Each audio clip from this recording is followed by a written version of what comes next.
Welcome back. We are on our second last session for the afternoon, our second day of gridXdays, and this is a session that I've definitely been looking forward to. We're talking about if we can reach 100% renewable energy and if that should be our goal. So it's fairly unanimous that, we want a clean energy system. I don't think anyone is really doubting that these days, hopefully, and we want to reach carbon neutrality. But is 100% feasible? The share of renewable energy in gross final energy consumption in the EU last year was 22%. The newly proposed 23 target is 40%. So we have a long way to go. Should this be our goal? How can we get there? How can we deal with seasonality and intermittency? That's what we're going to be discussing for the next hour. And to do that, I have in the studio with me here, Christoph Strasser. After working as an associate at the corporate and investment bank JP Morgan, Christoph became the co-CEO of Pacifico Renewables Yield AG, which recently became Tion Renewables AG. And Tion operates a European portfolio of wind and solar farms with an installed capacity of 159 megawatts, holds a stake in European independent power producer Clearvise AG, and has priority access to a pipeline of over 5 gigawatts of photovoltaic and battery storage projects. Thank you so much for being here in the studio with me today, Christoph. Thanks for having me. Pleasure. Great. So we also have Lisa Strippchen, and after gaining experience at NATO and Trienal, Lisa started working for the Deutsche Energieagentur, DENA, or the German Energy Agency. DENA is Germany's Center of Expertise for Energy Efficiency, Renewable Energy Sources, and Intelligent Energy Systems. The think tank contributes to the attainment of energy and climate policy objectives. At the beginning of the year, Lisa started in a new unit called the Unit for Strategy and Policy. Their main focus is national energy policy, especially the expansion of renewable energy sources and energy security. Lisa, welcome to the panel. Thanks. Joining her, we also have Steffen Schülzchen, who founded Entrix in 2021. Entrix acts as a route to market for grid-scale battery storage, currently focusing on the UK and Germany. The intelligence of Entrix's trading and optimization platform unlocks the full value of flexible assets and thereby enables the energy transition. Entrix uses AI-based algorithms to maximize returns over the asset's lifetime. The flexibility of grid-scale battery storage is traded across all relevant markets in real time. They're also working on the optimization of entire distributed energy asset portfolios. Steffen, welcome.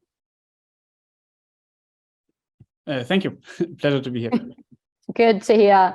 And we have Jochen Schwill, founder of the German digital utility Next Kraftwerke and CEO for 13 years. Recently announced he will be leaving the company for a break. Passionate about renewable energies, energy markets, and digitalization, Jochen is working for the Energiewende and loving it. Jochen, thank you so much for joining us. Thank you for being with you. And finally, we have Jean-Baptiste Cornerfert, VP of Digital Innovation and Low Carbon Solutions at BP. His roles include developing and driving renewable, digital and customer-centric solutions. And this involves leading BP battery initiatives, developing integrated energy systems at scale, shaping customer solutions, and acting as a board member for IEA Digital Wind Energy. Before that, he worked as the managing director and CIO of Sonnen, the director of virtual power plants and renewable marketing business unit at E.ON, and in various roles at Uniper. Jean-Baptiste, thank you for being here. Thanks for inviting me, and glad to see the known faces for this panel discussion today. Me too. So let's just dive straight into the questions. Jean-Baptiste, should 100% renewable energy be the goal? Absolutely. And I think we could keep the answer this short. Yeah. I think if we want to go a little bit more into the details, I think it's more the question about the timing and the urgency, and the recognition that different countries will probably follow slightly different pathway. I think the basis, and it's quite clear, it's going to be, let's say, wind and PV, wind onshore, wind offshore, and the addition of battery, of demand side management. This is going to be happening everywhere. And then then you might need to close some gaps, and then it will depend on what are the available options, so to say. So it can be, you know, if you're in Iceland or in Norwegian, then hydro is probably a good solution. Yeah, but it might not work everywhere. You can have long duration energy storage. The full picture is not there yet, but there is a large number of initiatives in this way. Yeah? Or, I mean, hydrogen will definitely play a role in some specific use cases also. Yeah? So I think the first part is sector coupling and electrification wherever it works, and then you close the gaps, yeah, and as fast as possible. Mm-hmm. And you mentioned long duration storage there, Stefan. How can that help us resolve the pretty big issues of seasonality and intermittency? Yeah, that's obviously a good point. I think you know, let's maybe differentiate between two different kinds of storage. The one part is, you know, the way that we take care of the things that are happening within a day or between the days. I think for this, that's what we are working with at Entrix. Batteries can actually play a major role. And I think on the seasonality, Jean-Baptiste already mentioned it a bit. I think here we have to look into different kinds of technologies where maybe the picture is not entirely clear just yet. But hydro is certainly one of the pieces, hydropower. I mean, hydrogen can also play a big role, right? Let's see where our gas infrastructure that we're having right now will lead us. I think it has been up for discussions, or it has been in the media quite prominently over the past couple of months, that we're actually having gas storage. Yeah, so maybe we can change some of the gas storage to actually retrofit it to hydrogen storage. You know, there are things like gravity storage happening, compressed air storage. I think there's a wide array of technologies out there right now that can help us solving the seasonality problem. And I think what's also important is to check what exactly the seasonality problem actually is in each of the geographies that we're looking at. Because, for example, if you look into the generation profiles of Germany, I just checked that a couple of days ago, it's actually interesting to see that the lowest renewable production we have in summer. So in Germany, from a generation perspective, we don't have too little generation. We have to balance it then with the demand, yeah, that might change the picture a bit. But actually we have peak production in winter because the wind share is so high. And in summer, the wind share is relatively low, but the PV, the additional PV can't make up for this. And this will obviously change from country to country. But I think that's one component that's very important to look at, how we can balance those things out and how we can kind of find the tailor-made solution for the respective country that we're in, and then maybe even do some cross-border things, as we are, for example, doing with Norway. Mm-hmm. And you mentioned gas there. We actually have a graphic that shows how gas and renewables actually complement each other. And Jochen, do we need gas as a backup, or can we use flexibility measures that overcome that? Yeah, that's a good question. So I think we were counting on gas since a long time. So that was always the bridge technology, which Germany and Europe was counting on. So investing into gas because we want to phase out, first of all, nuclear, and second, coal power plants. And now we come to the next biggest, and the biggest problem we have actually is right now that we do not have any gas any longer. So, or at least not enough to fill this gap right now. But anyways, yes, I do believe we need kind of something which is, let's say, bridging the gap, or fill the gaps of the intermittency of the renewable energy assets.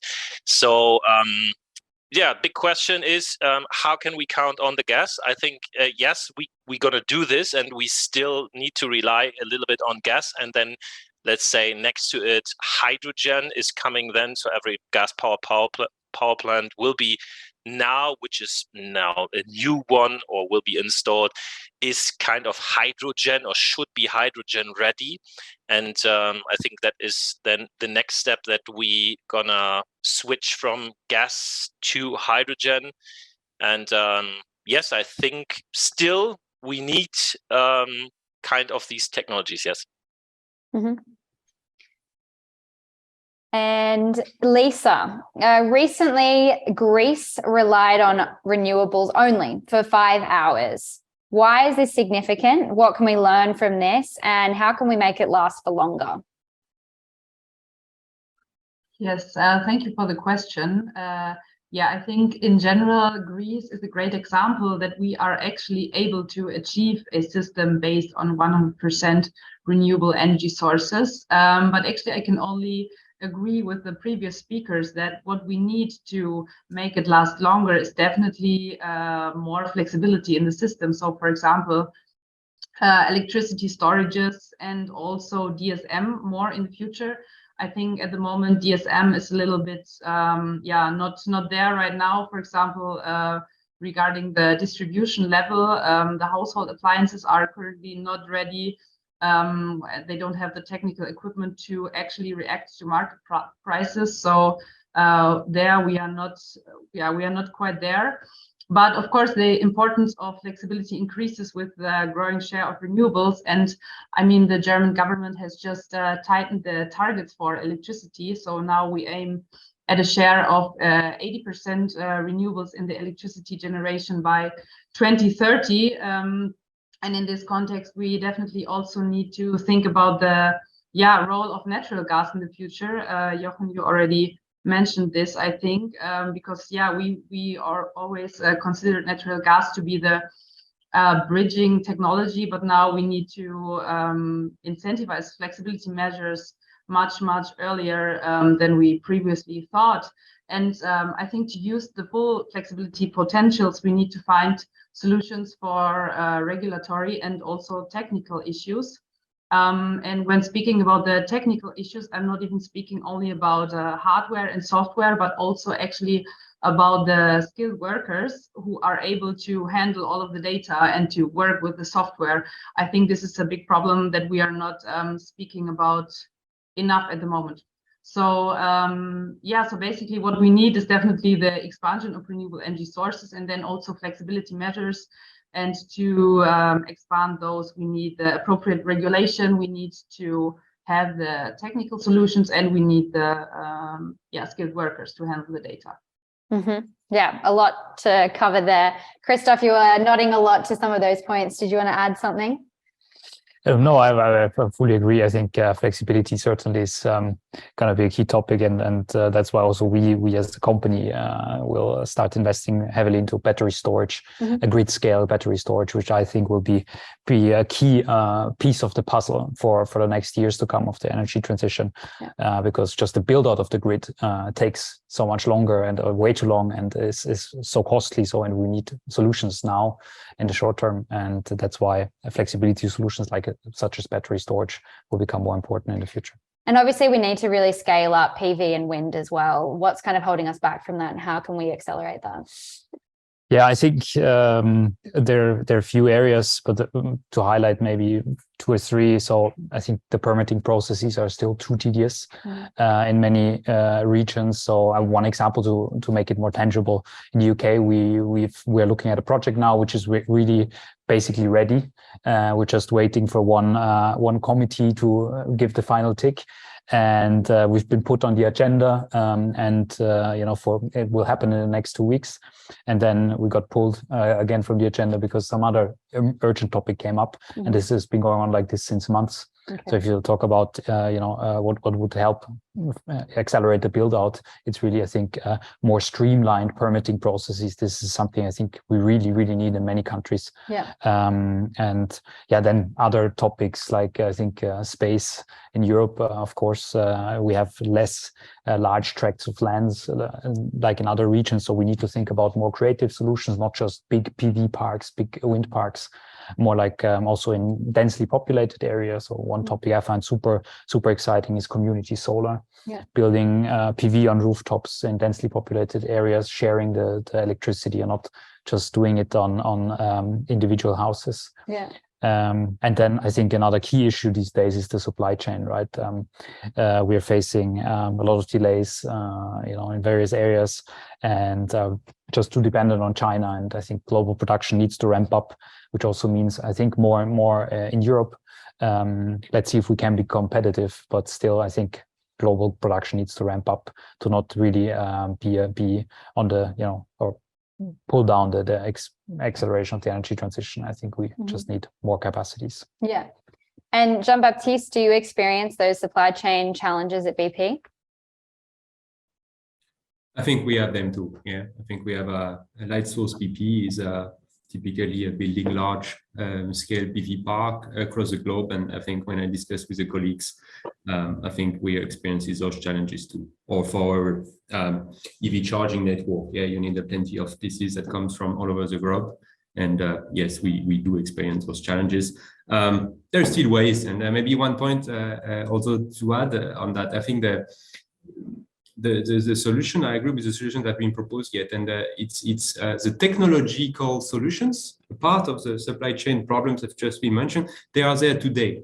Yeah, I don't think we need to wait for, something that we will discover in a couple of years. And if this comes, that's super. But there is a lot of things we can do today, despite supply chain challenges or let's say regulatory hurdles. Mm-hmm. Yeah. And Stefan, how can large scale and small scale assets complement each other? The new decentralized system will have to have both and balance both. And as we've talked about, use a lot of flexibility measures to have both of those. And how would you kind of envision this balance in the future? Happy to jump onto that in 1 second.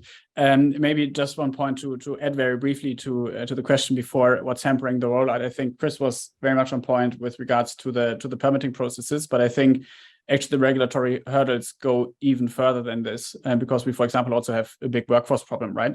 And if we want to build enough, and that would assume we have enough land, we have enough resources, and we get the permitting done, which are 3 big ifs.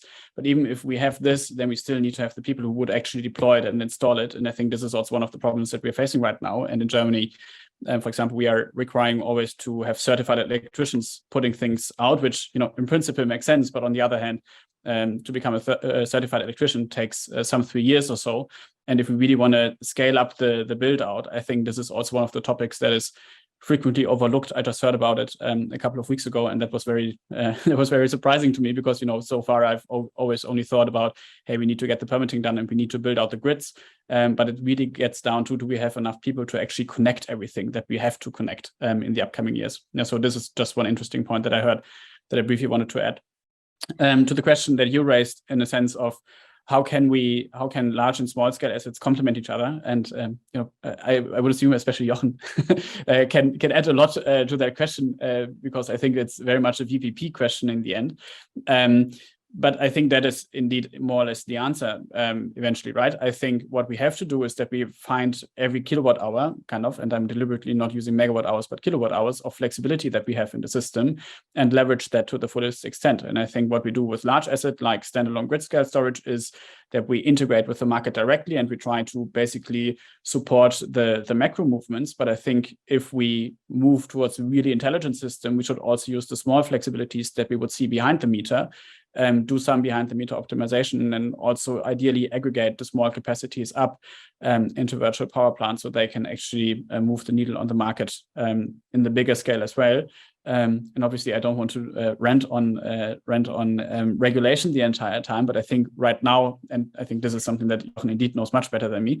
I think right now, getting small assets deployed into the system and integrated into the system is still very tricky from a regulatory perspective. And if I just hear the stories of my parents trying to hook up solar panels on their roof and then basically having to register a business in order to get tax credits and so on, I'm not sure if that is the kind of simpleness that we need on this regard. Yeah, but I think here we can push a bit more to try to get every kilowatt hour flexibility into the system, and then it needs to be optimized accordingly.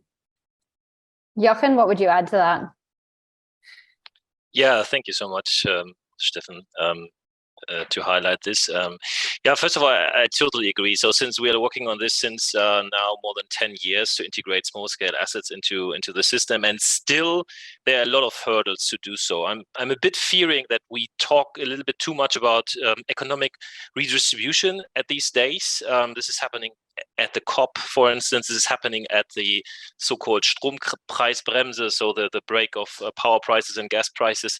And not too much talking about, or not too much focus on, let's say, the real challenge which we are facing, the real problem, let's say, the key of the or the seed of the problem, which is that we're gonna need more renewables in the field, and that we need to have more flexibility to manage all these intermittent capacities. And this is what I'm a little bit fearing. And here it's again also regulation, right? So in the last, let's say,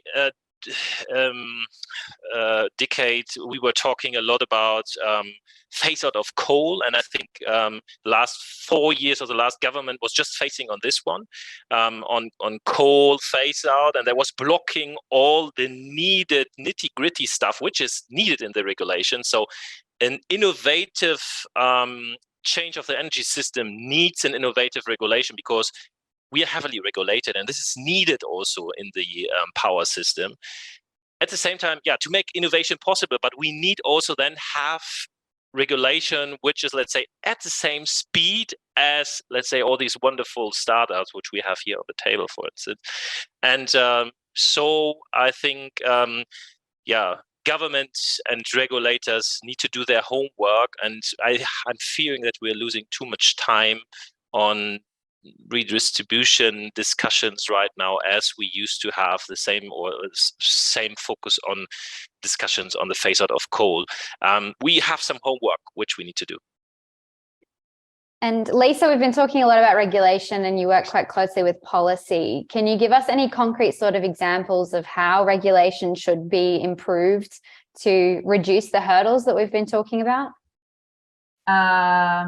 I mean, I don't have the perfect solution here yet, but I can speak about one major problem, and this is regarding the prosumer storage contribution. So if you have a household, for example, that has a battery storage and the solar PV on the roof, the storage faces both regulatory and technical issues, because at the moment the grid operator in most cases has no data about the filling level of the storage and cannot say how the storage is used. So if the prosumer, for example, is just using the electricity directly, or whether it's first stored and then used, so on and so on. And it's also not, the grid operator is also not able to operate it. And I mean, from the grid operator perspective, it would be much better if this home storage could be used as one flexibility option for the grid, because if a lot of people have it, it's just like a big flexibility option. And at the same time, the prosumer faces the regulatory issue that the remuneration for feeding in renewable electricity, usually, which is stored in the battery storage and then fed into the grid, and then you would normally receive the remuneration. You as a prosumer, you cannot receive this remuneration anymore once you start to charge electricity from the public grid, because it does not count as renewable electricity then anymore. And this is, I think, a huge problem, because I think prosumers will be a major actor when we are looking into further expanding renewable energy sources, and especially self-consumption. And I think we somehow should first make it possible for the grid operator to get the data from the storage, and then also use the storage as a flexibility tool for the grid. And then also, I think we need to find some new solution for the remuneration for the renewable electricity, because I don't think that this should be somehow in the way of either using as a flexibility tool or to receive the remuneration. Yeah. Mm-hmm. Thanks, Lisa. We've had a question from the audience asking, do you see supply chain issues subsiding in the future? Christoph, what's your view on that, and why not? Unfortunately, I don't think this will subside in the short term. There are just a few, fundamental problems we're facing. So I think we just need to, we don't have, the capacities to build or to get as much raw materials as we need. We're too dependent on China. There, a lot of delays in transportation, all these things, it will take time to ramp up. And we have a few bottlenecks I think we need to overcome also with innovation. and these things won't happen that quickly. Unfortunately, it's my view. Yeah. Jean-Baptiste, would you like to add anything to that? I don't have specific information on that, but I tend to share the opinion. Yeah. I do not have any specific information on that, if I might jump in here, sorry. But I'm just thinking Europe is just having such high electricity prices right now that this should attract so much PV panels right now. So we should attract, let's say, all the production of the world right now. And I just cannot imagine that this cannot be overcome by, let's say, supply chain issues right now. So with these high electricity prices, I see just so much PV coming into the system, which I would expect, of course, that is, let's say, there will be some operational hustle for sure. But let's say from top down, I would just, let's say, think economic wise and think with these higher energy prices, we're going to have a lot of PV in the future.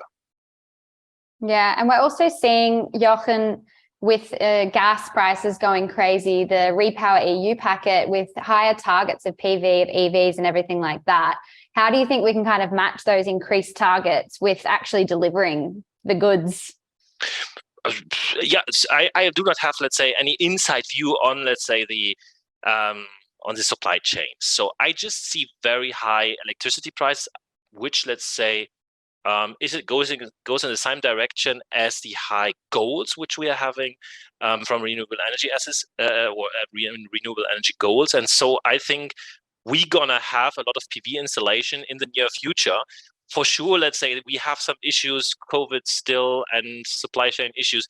This might still last a year, but if we talk about 2030, I would expect that we're gonna have these PV, which we expect installed in Europe, and then we just need to think about how to integrate these. So I would expect we're going to have huge installation of PV in the next years in Europe. I agree with you, Jochen, by the way, on the long-term perspective. I think the world is very good in solving if there are problems, and then it has to be solved to find a solution eventually. But in the short to medium term, I just looking at the lead time of certain components, it's sometimes for certain components you have to wait 12 or 24 months. This just points to the fact that it won't go away very quickly. But long term, I fully agree. And Lisa, you wanted to add something to that? Yes, actually, I wanted to jump into the high electricity prices because I would like to believe you that we will have a lot of solar PV expansion in the next years. But personally, I'm a little bit afraid that with the electricity price cap, for example, there's also a lot of insecurity at the moment, especially when we're looking into the proposal of the government to make it, I think from September on, I think the latest proposal was to the price cap. And also, if we're looking into the tenders at the moment, it's maybe the offers are maybe just fill half of the total capacity, which is in the tenders at the moment. So I don't know. I would like to believe you, but I don't see this development at the moment. So yeah. Yeah, maybe let's say the actual tenders which are out there are still, let's say, reflecting the issues which we have on the supply chain.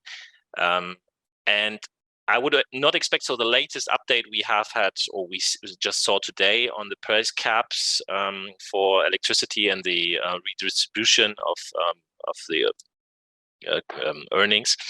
And I think, yes, that creates, and I do not like this is always creating, I'm not sure if this is creating any more added value than chaos, but in the, let's say, also here in, let's say, this is an issue for the next year, but not for, let's say, all our overall goal up to 2030. So my fear is then in 2030, let's say the outcome of PV will be almost zero. So the value of an added kilowatt hour of PV would be, in the first step, first of all, almost zero, because with, let's say, PV, more and more PV added production or generation out of PV, we would in the first place do not have any added value. The kilowatt hour does not create any added value to the market, because we are we just have enough of this. We can look into, let's say, a good example for this is Australia.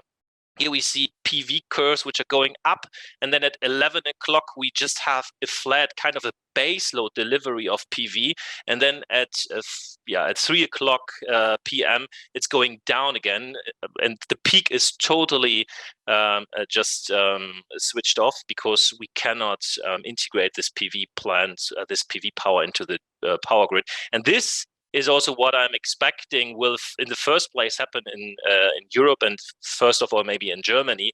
And then, of course, it's about innovation, storages to switch this power into the hours where we need it.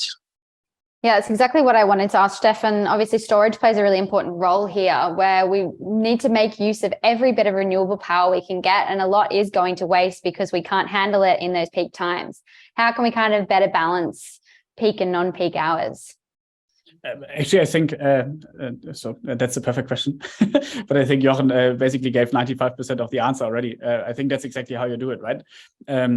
What we basically want to do is that we get to a system where we have as much renewables in there as we can, kind of, but of course we still want to make this efficient, so we should also not excessively overbuild. And then, you know, in the end, you basically try to match. It sounds very simple.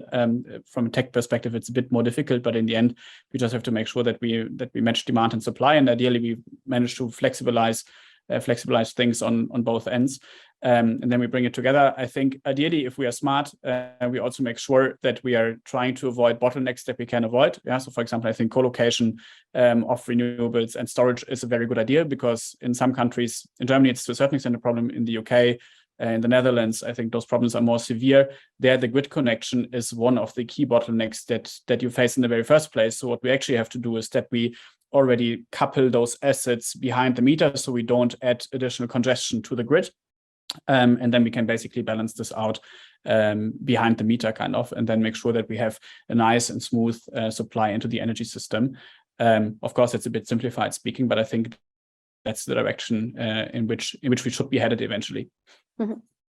And obviously, on top of increasing renewable capacity, we also need to drop fossil fuels. And we're seeing, I think in the IEA's World Energy Outlook, they showed that because gas is dropping, that coal is kind of making up for that and spiking a little bit in the next few years. Jean-Baptiste, do you think that is a necessary measure in the short term? And do you think we can kind of bring down all fossil fuels within the necessary timescale? I think we have to. And honestly, I'm probably the last person saying that coal is a solution. So I think the solution have been presented by Jochen, Steffen, and the other panelists. I think it's let's try sector coupling. Yeah, is a large part of the answers. We will have ultimately a lot of renewable production. So if you can multiply the use cases for this electricity production, because you aggregate at the home level, because you install an EV charger, you're charging your EV directly with the power you've produced. Maybe you have a battery, as my former colleagues from Sonnen are doing, and actually with Next Kraftwerke, and you optimize the PV production because you're charging your EV. For heating, you have a heat pump in your home if it's feasible, and you do load shifting on top of that, and then that's a much better solution in my mind. And this is at the household level.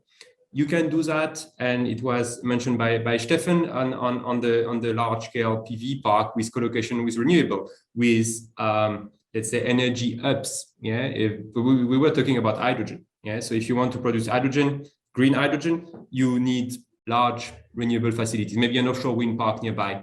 You will produce with an electrolyzer if you want to produce hydrogen. So if you want to run your electrolyzer in a very efficient manner, you need a flat electricity profile.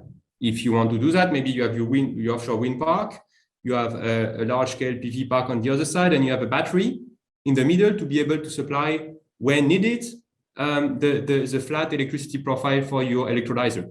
And I think these are the solutions that we want to promote, not a renewal of coal. Mm-hmm. I've just had a question from the audience. Lisa, have you seen an energy transition plan that you really liked that incorporates some of the ideas that we're exploring? An energy transition plan, you said? Yes. Yeah, I mean, actually, the EU already has introduced some regulations which are improving, for example, the shared energy consumption, for example, the definition of energy communities. And I think something like this is, already, it's already the first steps. And I think we should definitely try to implement this in the national energy policies as soon as possible. I fully agree with this one. If I may jump in, this is, I think, can be a really, really powerful thing, promoting energy communities and actually putting a less strain on the grid, because more is done on a more local level and done through a distribution network in densely populated areas. So yeah, fully agree. This can be a very, very important step in the right direction. And Stefan, you wanted to add something too?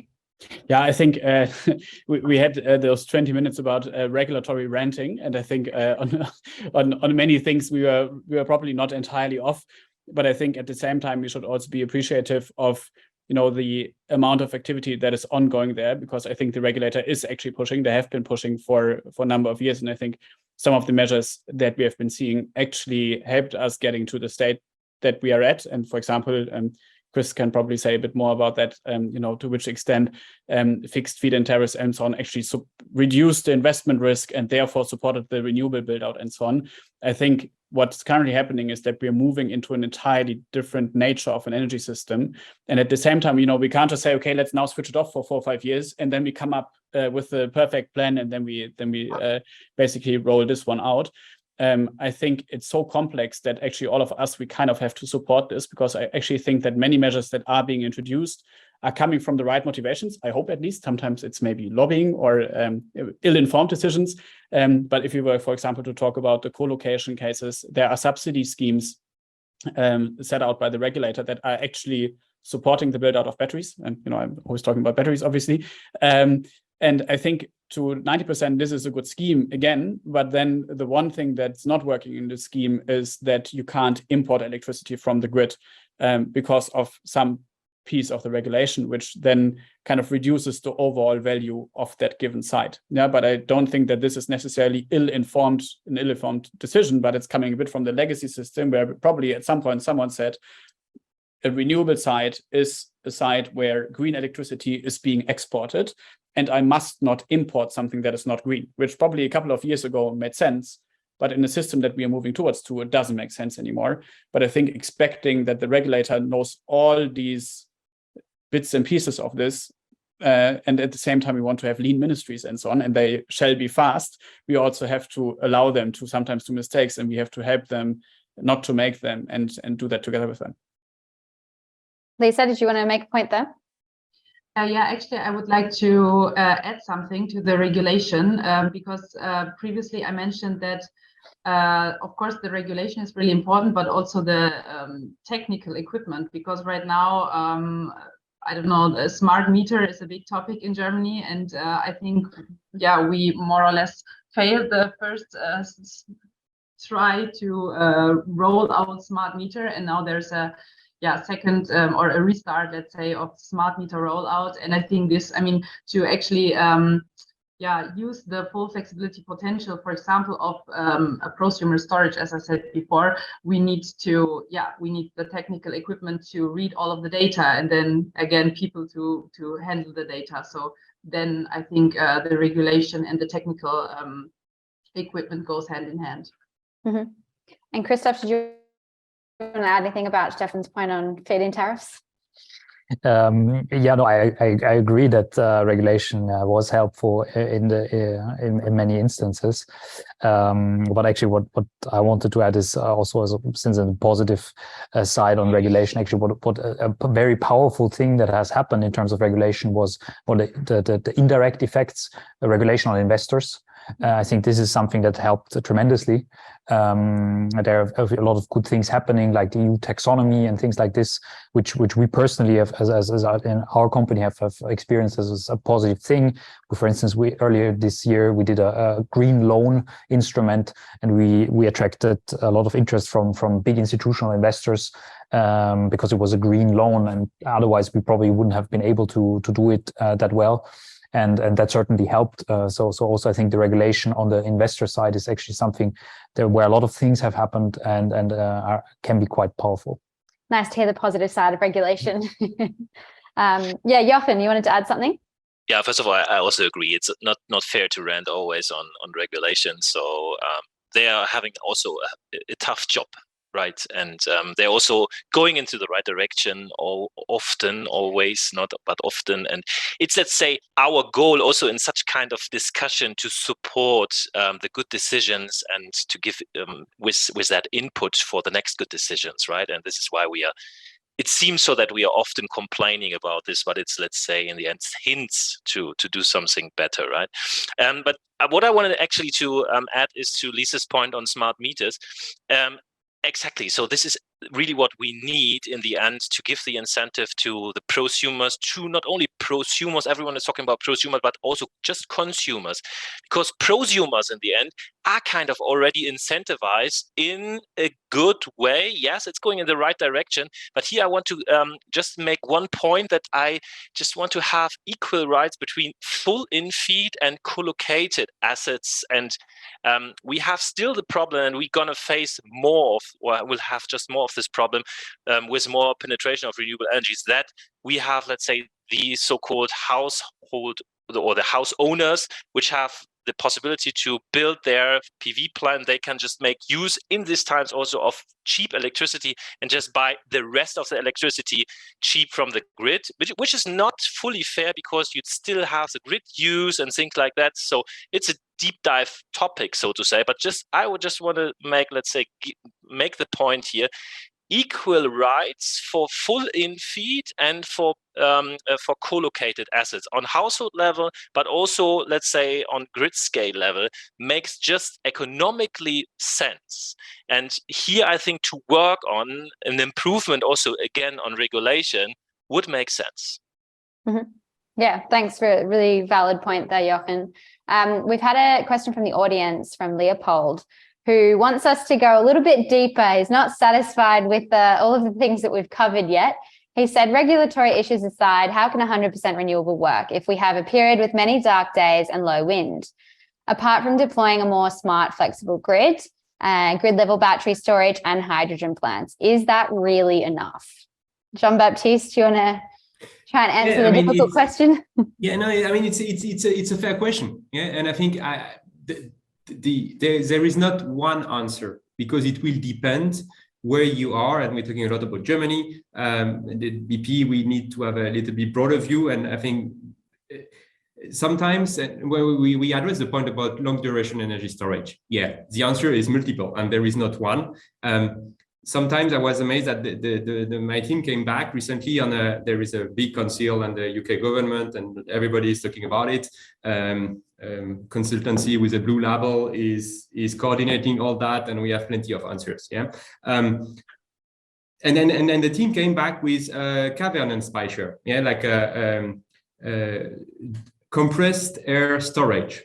And I remember my first day as a trader at E.ON when we were managing the Unsdorf power plant. So it's not a new solution. And if you happen to have a cavern where you can store air, that's a good solution. But if you don't have it, because you don't have the resources, there is no salt cavern near where you are, you need to find another place. It could be geothermal, it can be new technologies on the battery space, maybe with sodium, that will extend a little bit the duration of the storage. So there will be multiple answers to that. Yeah. And we need to invest in this space a little bit more. Yeah, so I agree. This is not fully solved. Yeah, but let's start doing what we can do today with more wind, more renewable, demand side management, battery, lithium-ion is a major technology, and then peu à peu investigate and find the solution that are appropriate to every country's journey. Mm-hmm. Do you have anything to add to that, Christoph? I mean, 100% renewable. I think one topic we haven't been discussing so far is, I mean, carbon capture. Mm-hmm. So I think there will be, as for these particularly dark days in the winter time, you know, we it might take a very long time to replace those or to have 100% renewable on those days. But you know, combining it with carbon capture might be the way forward for these situations. Mm-hmm. Yeah. Jochen, did you want to add anything? Yeah, thank you. I think hydrogen could be the answer. So in so-called Dunkelflaute, of course, I would not believe that batteries are helping us out a lot, and also demand-side management not too much, and all the virtual power plants not. But we need something which is delivering for some weeks then in times where you do not have any wind and solar generation. And I think for this, chemical stored energy is the answer, and this can be then hydrogen. And so yes, 100% renewable from my perspective is possible. Challenging, not let's say the first goal to have 100%, maybe 80% is a good goal for the first step. And then I think it's also good, let's say, to learn on the way and improve the solution. So we, as Steffen just said, we are not now planning the 100% solution, but we are going step by step, peu à peu. And yeah, so then 100% renewable is possible, and soon, by the way, yes. Soon? Should we talk timescales? When do you think we can actually reach that? So I would say 2030, 100% would be possible in power for Germany. Okay. Does anyone else have a different idea? I think I don't have a better answer, but I think what's important is that you said 100% in power in Germany, and then I think we have to see how fast we manage to actually move everything to power and electricity, right? I think that's the part that will be tricky. That we really want to entirely electrify, heating industry, mobility industry, and so on and so forth.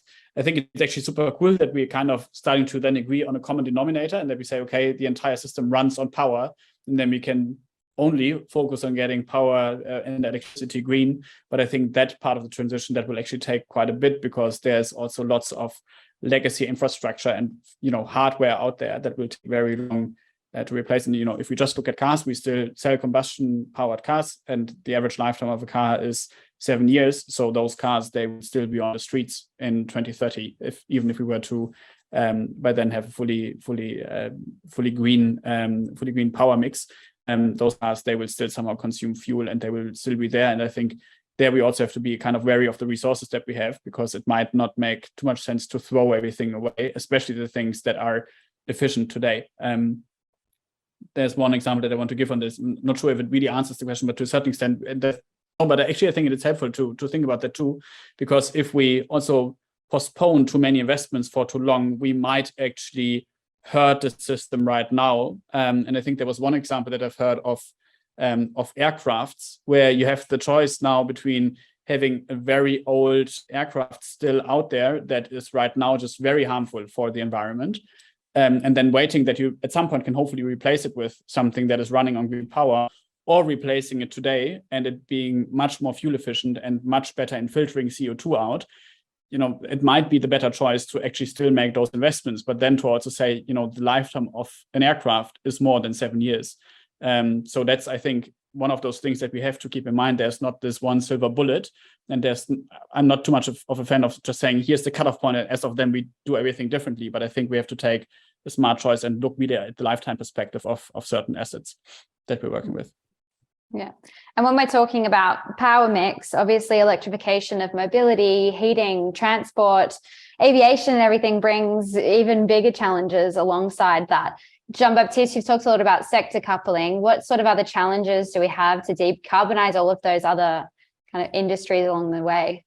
Yeah, and I think Jochen mentioned it on the power side. I think we good on the way, but there are sectors that are harder to decarbonize. And you mentioned heating, you mentioned aviation.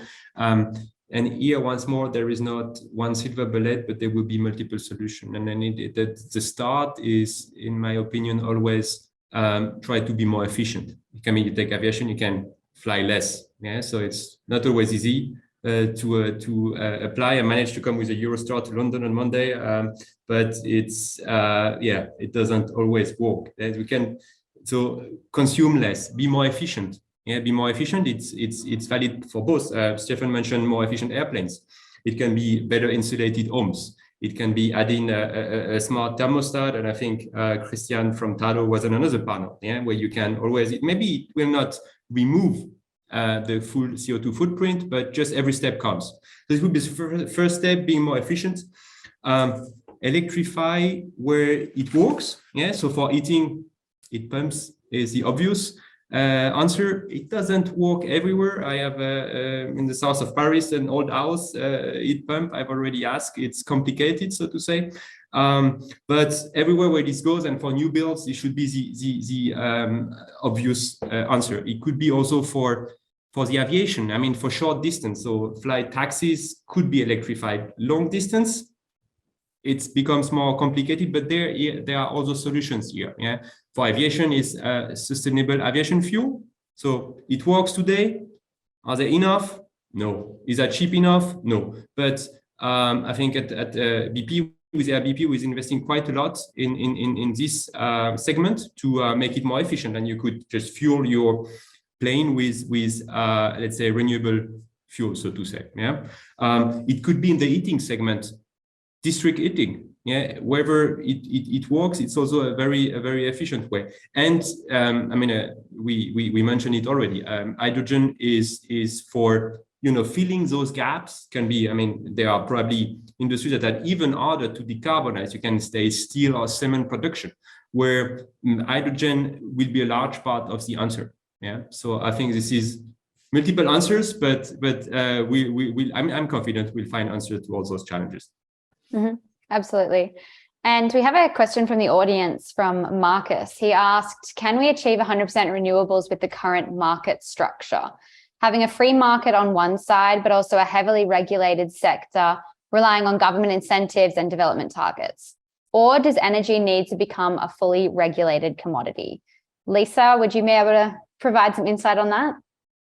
Yes, I mean, the market design is also a hot topic at the moment, especially when looking into the electricity prices. And what we need to think about is that in the future, when we have more renewable energy sources, the electricity price with the current market design will be really low. And I think that we should not stop paying for the actual generated electricity, but for the capacity, especially for example, if we have the hydrogen power plants for the gaps, we need to pay for the capacity that is available in times of when we have no wind and no solar, so that it's actually still economically beneficial for them to operate in those times. Thanks, Lisa. If I may add, it's let's say a hot topic, right? And I'm always fearing that once we have high prices, politicians come in place and say, "Hey, the prices are too high. We need to do something." We have this discussion in Germany right now. In whole Europe, we have this discussion. And actually, this high prices is needed for investing and the money and actually also for amortization of the asset itself. So this is a bit the fear why, Lisa, you could be right, that we, let's say, need kind of in the future a market for incentives to invest, just capacity. In general, I believe this market could work itself without this. So if, let's say, politicians stay calm and if everyone would, let's say, step back from the market, I would be really sure that we would have the right incentives with the prices we get. So we just had this example of PV, too much PV installed. So what is then happening? The price for just the generated PV is going down, and maybe there's a better price to be for a PPA for wind assets. So it's just worth it to install another wind asset. And that's the right allocation for the market. And then it's worth it more to invest into a storage at the same time, which is the right allocation. So we just get from the market the right signals. And this is the price to allocate the investment into the right assets. And I would believe the energy-only market itself provides the perfect, let's say, incentives as long as we just let the market be in the long run. But if we are fearing, and what is right now happening is that just politicians are jumping in and say, hey, prices are too high, we cap it. And then, of course, in the next step, investors, as you maybe, are just stepping back and say, I do not know if I really can count on high prices in the long run, because once we have high prices, politicians are just cutting it, and I'm not getting my payback. And so, so if we believe still that politicians will do that, we at the same time will need this capacity market. But in general, from an economic point of view, I would say energy markets are better. Mm-hmm. And Lisa, you wanted to comment back on that?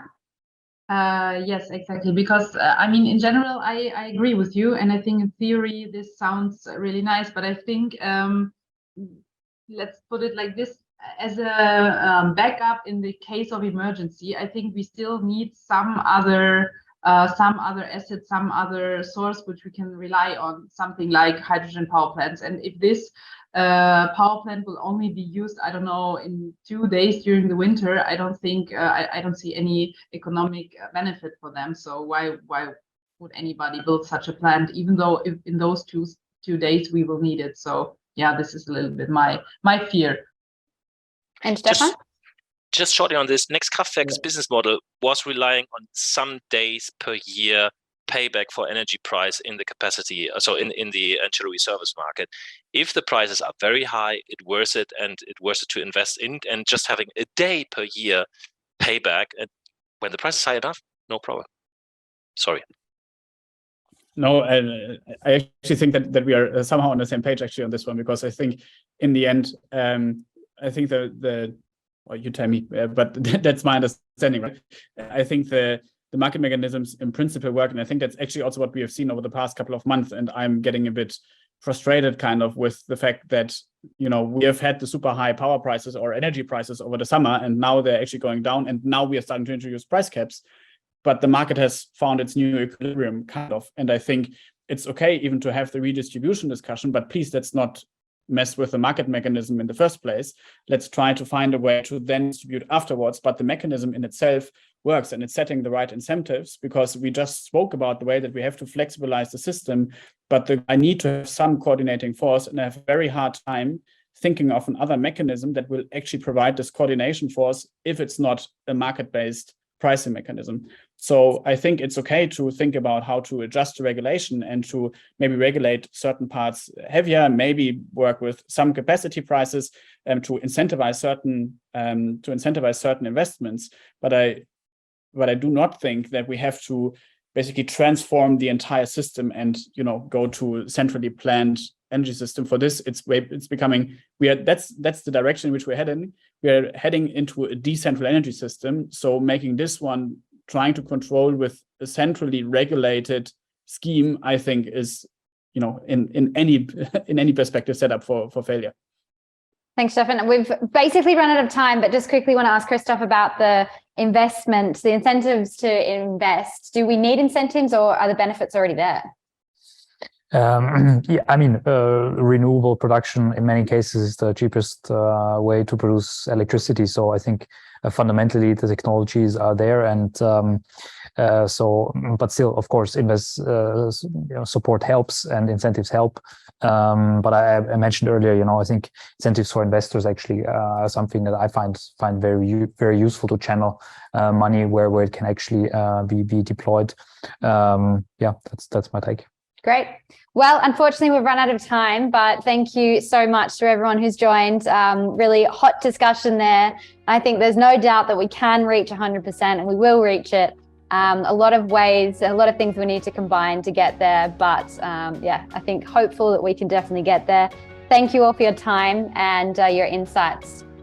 And we'll be back in 2 minutes talking about end-to-end integration along the energy value chain.